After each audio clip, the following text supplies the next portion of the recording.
నమస్తే. ప్రస్తుతం మనతో పాటు సీనియర్ జర్నలిస్ట్ జగదేవ్ ఉన్నారు. ఆయనతో మాట్లాడదాం. నమస్తే సార్. సార్, జూనియర్ ఎన్టీఆర్ ఇవాళ ఒక వీడియో రిలీజ్ చేశారు సైబర్ నేరాల మీద అవగాహన కల్పించేలాగా. సో ఇది అంతా రీసెంట్గా సీఎం రేవంత్ రెడ్డి ఒక స్టేట్మెంట్ ఇచ్చారు. మూవీస్కి ధరలు పెంచాలంటే టికెట్ల ధరలు పెంపు కోసం ప్రభుత్వాన్ని అప్రోచ్ అయ్యే ముందు ఖచ్చితంగా ఆ క్రూతో అంటే ఆ సినిమా క్రూతో ఒక వీడియో అవేర్నెస్ ప్రోగ్రామ్ లాగా ఒక వీడియో చేసి ప్రభుత్వానికి ఇవ్వాలి అని చెప్పేసి అన్నారు. దీని మీద చాలా విమర్శలు వచ్చినాయి, అప్లాజ్ కూడా వచ్చింది. కానీ ఇప్పుడు జూనియర్ ఎన్టీఆర్ కావాలనే ఈ వీడియో చేశారా అంటే దేవర ముందు రిలీజ్కి ఉంది కదా, సో మీరేమనుకుంటున్నారు? అయ్యుండొచ్చు. ఎందుకంటే జూనియర్ ఎన్టీఆర్ అనే వ్యక్తి గురించి మీరు అడిగారు కాబట్టి ఇప్పుడు రేవంత్ రెడ్డి గారు ఇచ్చిన స్టేట్మెంట్ సబబుగానే ఉంది కదా. ఇప్పుడు ఇంతకు ముందు స్మోకింగ్ గురించి కానీ ఇప్పుడు రాహుల్ ద్రవిడ్ లాంటి వ్యక్తులు, లేదంటే రక్తదానం చేయండి అని గతంలో చిరంజీవి గారు, లేదంటే దాన్ని ఏమంటారు లోక్ సత్తా ఇది మీ సత్తా అని లంచం ఇవ్వకూడదు అని చెప్పి నాగార్జున గారు కూడా గతంలో ఒకసారి చేశారు. ఇలాగా ప్రతి ఒక్కరు కూడా సోషల్ ఎలిమెంట్ అవేర్నెస్ క్రియేట్ చేసేది ఏదైనా ఒక 20 సెకండ్స్ 1 మినిట్ కూడా వస్తుంది. 20 సెకండ్స్ 30 సెకండ్స్ ఒక క్లిప్ ఇవ్వడం వల్ల ఎంత 100లో ఒక్కడు మారినట్టేగా. సినిమా అనేది ఎంత పవర్ఫుల్ మాధ్యమం అంటే నిజంగా ఎక్స్ట్రాడినరీ మీడియా సినిమా అనేది నా దృష్టిలో. సో తర్వాత కేటగిరీలో ఎలక్ట్రానిక్ మీడియా వస్తుంది. ఇప్పుడు సోషల్ మీడియా కూడా బాగా అవేర్నెస్ క్రియేట్ చేస్తుంది, ఎంత మోర్ ఓవర్ భయభ్రాంతులు క్రియేట్ చేస్తుంది, అండ్ మోర్ ఓవర్ ప్రాపగాండా కూడా చేస్తుంది. లేనిది ఉన్నట్టుగా కూడా చూపిస్తున్నారు. అది విషయం పక్కన పెట్టండి. అయితే అట్లాంటి పవర్ఫుల్ మాధ్యమం ద్వారా ఇట్లాంటి ఇమేజ్ ఉన్న వ్యక్తులు చేయడం అనేది గ్యారంటీగా 100లో ఒకటికైనా రీచ్ అవుతుందని నా అభిప్రాయం. సో ఆ దృష్టితో ఆయన మంచి కాన్సెప్టే పెట్టారని నేను అనుకోను రేవంత్ రెడ్డి గారు. అయితే ఇక్కడ మీరు అడిగిన క్వశ్చన్ ఏంటంటే ఇన్ని రోజులుగా ఎక్కడా ఎటువంటి స్పందన లేని జూనియర్ ఎన్టీఆర్ గారు ఇప్పుడు ఎందుకు స్పందించారు? ఆబ్వియస్లీ ఇప్పుడు మన బన్నీ ఉన్నారమ్మా, ఒకవైపు తండ్రి అందరూ కలిసి పవన్ కళ్యాణ్కి సపోర్ట్గా వెళ్తున్నప్పుడు ఈయనొక్కడెళ్ళి వైసీపీ ఆయనకి సపోర్ట్ చేయడం ఆంతర్యం ఏంటి? పవన్ కళ్యాణ్ గారు అంటే ఇష్టమైన లేకపోయినా ఉండాలి, లేదా నేను ఓన్గా క్రియేట్ చేసి నేను చేసుకుంటానని ఒక రకమైన ఇదేనా అయి ఉండాలి, లేదా ఫ్రెండ్షిప్తో మాట ఇచ్చాను కాబట్టి మాట నిలబెట్టుకుంటానని చెప్పుకున్నా కూడా ఎక్కువగా బ్యాడే వినబడింది కదా బన్నీ గారి గురించి కదా. ఎక్కువ మంది ఎలా ఆలోచించారు? ఒక సినిమా హిట్ అయినా ఎక్కువ మంది యాక్సెప్ట్ చేసేది కదా సినిమా హిట్. ఇక్కడ మాత్రం ఆ హీరోలు ఎలా తీసుకుంటారంటే ఇద్దరు ముగ్గురు అంటే ఉంటారు, దాన్ని మనం పట్టించుకోవద్దంటారు. పట్టించుకోపోద్దంటే ఎలా? ఆ ఇద్దరు ముగ్గురు వల్లే నీ సినిమా హిట్, అర్థమవుతుందా? సో అట్లాగే ఇక్కడ ఎన్టీఆర్ గారు కూడా చంద్రబాబు నాయుడు లాంటి ఒక వ్యక్తిని అరెస్ట్ చేస్తే మాట్లాడలే. తాతగారు పెట్టిన పార్టీలో ఈ కట్టి కాలే వరకు కార్యకర్తగానే ఉంటారని స్టేట్మెంట్ ఇచ్చిన ఎన్టీఆర్ గారు తాతగారి పేరును మార్చేసి వైఎస్ఆర్ యూనివర్సిటీ అని పెట్టినప్పుడు కూడా ఎక్కడ మాట్లాడలే. ఇప్పుడు ఎందుకు వీడియో రిలీజ్ చేశారు? మరి ఆబ్వియస్లీ సినిమా కోసమే వస్తుంది. లేదు నేను స్వచ్ఛందంగా నా ఫ్యాన్స్ కోసమే వచ్చి చెప్తున్నానంటే ఎవరు నమ్మడు ఈ టైంలో. వాళ్ళ స్టేట్మెంట్ ఇవ్వక ముందు ఈయన స్టేట్మెంట్ ఇచ్చుంటే నమ్మేవారేమో.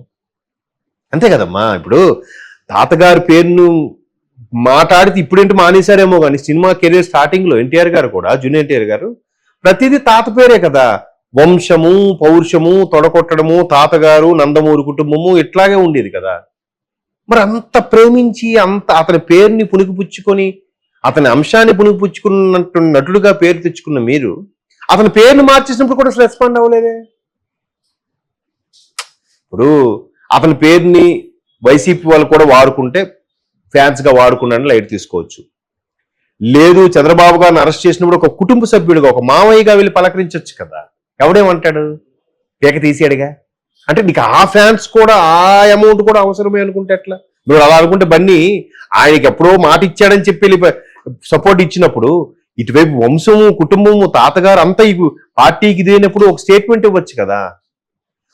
స్టేట్మెంట్ ఇవ్వద్దు, చంద్రబాబుని పలకరించి వచ్చి నువ్వు మీడియాతో వాళ్ళతో మాట్లాడద్దు. ఇప్పుడు చాలా మంది పలకరించారు. ఇప్పుడు నారా రోహిత్ లాంటి వాళ్ళు అంటే మీరు అనొచ్చు మళ్ళీ నారా రోహిత్కి ఎన్టీఆర్ అంత ఇమేజ్ ఉందా అని అనొచ్చు. అది ఆయన కూడా ఎక్కడే మాట్లాడలేదు కదా. వెళ్ళాడు, పలకరించాడు, వచ్చేసాడు. కుటుంబ సభ్యులు కూడా వెళ్ళారు, పలకరించారు, వచ్చేసారు, అయిపోయింది. అట్లా కాకుండా అసలు దేనికి రెస్పాండ్ అవ్వద్దు, ఇప్పుడు రెస్పాండ్ అవ్వద్దు. ఇప్పుడైనా ఎంతో మంది వెళ్ళిపోయి నా డ్రగ్స్ విషయంలో అన్ని నాశనం అయితే మీకేం వచ్చింది, మీ సినిమా మీకు ఆడితే చాలు కదా, ఇప్పుడు ఎందుకు మాట్లాడాలి? పోనీ ప్రతిసారి ప్రతి సంవత్సరం ఏదో ఒక వీడియో రిలీజ్ చేస్తాడరా, ఈయన రాజకీయాలతో సంబంధం లేకుండా జెన్యున్ గా ఒక వీడియో రిలీజ్ చేసి పోస్ట్ చేస్తాడరా అనుకుంటే అబ్బా కరెక్టేరా అనుకోవడానికి. అలా కూడా లేదుగా. ఇప్పుడు అంటే మేబీ దేవర సినిమా ఉందనా ఆటోమేటిక్ వచ్చేస్తుంది ఆ అనుమానం కదా. కాబట్టి అని ఎంత ఇదిగా చేసినా కూడా కొన్ని డెసిషన్స్, ఇప్పుడు నేనేమనుకున్నానంటే సరే బిజీ పర్సన్, సినిమాలు బిజీగా ఉన్నాయి, అందుకే పార్టీ క్యాన్వాసింగ్ రాలేదు, లేదంటే ఇంకేం చేయలేదు, లేదంటే అట్లీస్ట్ ఫోన్లో పలకరించవచ్చు కదమ్మా. నేను పలానా యూరప్ కంట్రీలో ఉన్నాను, నేను రాలేకపోతున్నాను, పరామర్శిస్తున్నాను, అయిపోయింది. దానికి ఏముంది? ఇప్పుడు మొన్న రామోజీరావు గారు చనిపోయినప్పుడు కూడా రామోజీరావు గారు లాంటి వ్యక్తికి జనరల్గా ఎవరు శత్రువులు లేరు, ఇండస్ట్రీ కానీ బిజినెస్ మ్యాన్ ఎవరైనా ఆయన విజనరీ, ఆయన ఇది సూపర్ రా బాబు, ఎవడైనా సలాం అనాల్సిందే, అంత బిగ్ షాట్ ఆయన. ఈ రోజు ఈ సోకాల్ మీడియా మిత్రులందరికీ కూడా ఆరాధ్యతమే. నాకు తెలిసి 90% ఆఫ్ పీపుల్ ఆయన స్కూల్ నుంచి వచ్చిన వాళ్ళు ఈ రోజు మీడియాని డీల్ చేస్తున్న వ్యక్తుల్లో. మరి అటువంటి రామోజీరావు గారి కోసం ఎక్కడ విదేశాల నుంచి కూడా నివాళులు అర్పించారుగా.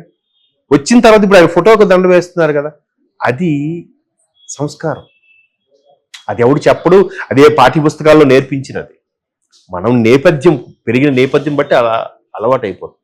అలాగా అట్లీస్ట్ ఒక లోకేష్ గారితోనో ఇంకెవరితోనో ఫోన్లో మాట్లాడి పలకరించడం అయిపోయేది. ఆయన అక్కడ రెస్పాండ్ అవ్వలే. తాతగారి పేరుని యూనివర్సిటీ పేరుని మార్చేసినప్పుడు రెస్పాండ్ అవ్వలే. ఇప్పుడు వచ్చి ఎట్లా చెప్తున్నారనంటే ఖచ్చితంగా నిజంగా ఆయనకి ఆ దృక్పథం లేకపోయినా ఈయన సినిమా కోసమే ఇట్లా మాట్లాడుతున్నారా అని అనేస్తారు. నేను కూడా అదే అనుకుంటున్నాను. ఇప్పుడు కూడా లేదు, నేను మామూలుగా ఫ్యాన్స్ కోసం, నా ఫ్యాన్స్ కోసం చెప్పానంటే గుడ్డిగా నమ్మే ఫ్యాన్స్ ఉంటారు కదా, వాళ్ళ కోసం చెప్పొచ్చు. ఎవడైనా అదే అనుకుంటాడు కదమ్మా. ఆ సందర్భంలో మాట్లాడితే అసలు నిజంగా సందర్భం లేకపోయినా అదే అర్థం వస్తుంది. సో నేనైతే అలాగే అనుకుంటున్నాను. అటు అఫ్ కోర్స్ ఆయన నమ్ముకొని ప్రొడ్యూసర్స్ కూడా ఎంత పెట్టుబడి పెట్టారు కాబట్టి గట్టెక్కించాలిగా, లాభం రాకపోయినా కనీసం పెట్టిన డబ్బులని వచ్చేయాలిగా, అందుకోసం చేసిండొచ్చు. కానీ సందర్భం చూసి చెప్పడం కాదు, రెగ్యులర్గా చెప్తూ రెగ్యులర్గా అన్నిటి విషయాలు ఉంటే బాగుంటుంది. పవన్ కళ్యాణ్ లాంటి వ్యక్తి చంద్రబాబు గారు అరెస్ట్ అయిపోయాడు కదా, అమ్మ ఈయన అరెస్ట్ అయిపోయాడు ఇంకెందుకులే, ఈయన మీద కేసులోనే ఈయన అరెస్ట్ అయిపోయాడు, ఆయన బోల్డ్ కేసులోనే జగన్మోహన్ రెడ్డి అని చెప్పి ఈయన ముందుకు వచ్చేసి ఈయన సీఎం అయిపోదాం అనుకోలేదుగా. వెళ్ళి కలవాల్సిన అవసరమే వచ్చింది ఆయనకి. కుటుంబం సంబంధం లేదు, పార్టీ సంబంధం లేదు. ఇప్పుడు అతని పేరుని వైసీపీ వాళ్ళు కూడా వాడుకుంటే ఫ్యాన్స్ గా వాడుకున్నాడని లైట్ తీసుకోవచ్చు. లేదు చంద్రబాబు గారిని అరెస్ట్ చేసినప్పుడు ఒక కుటుంబ సభ్యుడిగా, ఒక మామయ్యగా వెళ్ళి పలకరించవచ్చు కదా, ఎవడేమంటాడు, పేక తీసాడుగా. అంటే నీకు ఆ ఫ్యాన్స్ కూడా ఆ అమౌంట్ కూడా అవసరమే అనుకుంటే ఎట్లా? నువ్వు అలా అనుకుంటే బన్నీ ఆయనకి ఎప్పుడో మాట ఇచ్చాడని చెప్పి సపోర్ట్ ఇచ్చినప్పుడు ఇటువైపు వంశము, కుటుంబము, తాతగారు అంతా ఈ పార్టీకి ఇదేనప్పుడు ఒక స్టేట్మెంట్ ఇవ్వచ్చు కదా. ఇప్పుడు స్టేట్మెంట్ ఇవ్వద్దు, చంద్రబాబుని పలకరించి నువ్వు మీడియాతో ఎవరితో మాట్లాడద్దు. ఇప్పుడు చాలా మంది పలకరించారు. ఇప్పుడు నారా రోహిత్ లాంటి వాళ్ళు, అంటే మీరు అనొచ్చు మళ్ళీ నారా రోహిత్కి ఎన్టీఆర్ అంత ఇమేజ్ ఉందా అని అనొచ్చు. అది ఆయన కూడా ఎక్కడే మాట్లాడలేదు కదా, వెళ్ళాడు పలకరించాడు వచ్చేసాడు. కుటుంబ సభ్యులు కూడా వెళ్ళారు పలకరించారు వచ్చేసారు, అయిపోయింది. అట్లా కాకుండా అసలు దేనికి రెస్పాండ్ అవ్వద్దు, ఇప్పుడు రెస్పాండ్ అవ్వద్దు. ఇప్పుడైనా ఎంతో మంది వెళ్ళిపోయి నా డ్రగ్స్ విషయంలో అన్ని నాశనం అయితే మీకేం వచ్చింది, మీ సినిమా మీకు ఆడితే చాలు కదా, ఇప్పుడు ఎందుకు మాట్లాడాలి?